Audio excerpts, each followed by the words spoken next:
أمريكا التي قتلت مليون عراقي.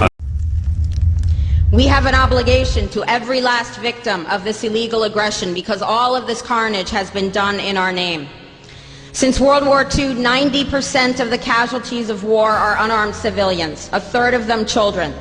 Our victims have done nothing to us. From Palestine to Afghanistan to Iraq to Somalia to wherever our next target may be, their murders are not collateral damage. They are the nature of modern warfare. They don't hate us because of our freedoms. They hate us because every day we are funding and committing crimes against humanity. The so-called war on terror is a cover for our military aggression to gain control of the resources of Western Asia. This is sending the poor of this country to kill the poor of those Muslim countries. This is trading blood for oil. This is genocide, and to most of the world, we are the terrorists. In these times, remaining silent on our responsibility to the world and its future is criminal. And in light of our complicity in the supreme crimes against humanity in Iraq and Afghanistan and ongoing violations of the UN Charter and international law, how dare any American criticize the actions of legitimate resistance to illegal occupation? Our so-called enemies in Afghanistan, Iraq, Palestine, our other colonies around the world, and our inner cities here at home are struggling against the oppressive hand of empire, demanding respect for their humanity. They are labeled insurgents or terrorists for resisting rape and pillage by the white establishment, but they are our brothers and sisters in the struggle for justice. The civilians at the other end of our weapons don't have a choice, but American soldiers have choices. And while there may have been some doubt 5 years ago, today we know the truth. Our soldiers don't sacrifice for duty, honor, country. They sacrifice for Kellogg, Brown, and Root. They don't fight for America, they fight for their lives and their buddies beside them because we put them in a war zone.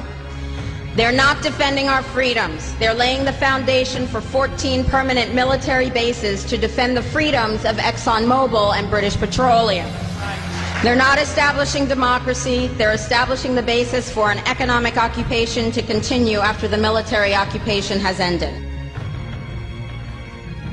Iraqi society today, thanks to American help, is defined by house raids, death squads, checkpoints, detentions, curfews, blood in the streets, and constant violence. We must dare to speak out in support of the Iraqi people who resist and endure the horrific existence we brought upon them through our bloodthirsty imperial crusade. We must dare to speak out in support of those American war resistors, the real military heroes who uphold their oath to defend the Constitution of the United States against all enemies, foreign and domestic, including those terrorist cells in Washington, D.C., more commonly known as the legislative, executive, and judicial branches. Frederick Douglass said, "Those who profess to favor freedom and yet depreciate agitation are people who want crops without plowing the ground. They want rain without thunder and lightning. They want the ocean without the roar of its many waters. The struggle may be a moral one, or it may be a physical one, or it may be both, but it must be a struggle. Power concedes nothing without a demand. It never has, and it never will.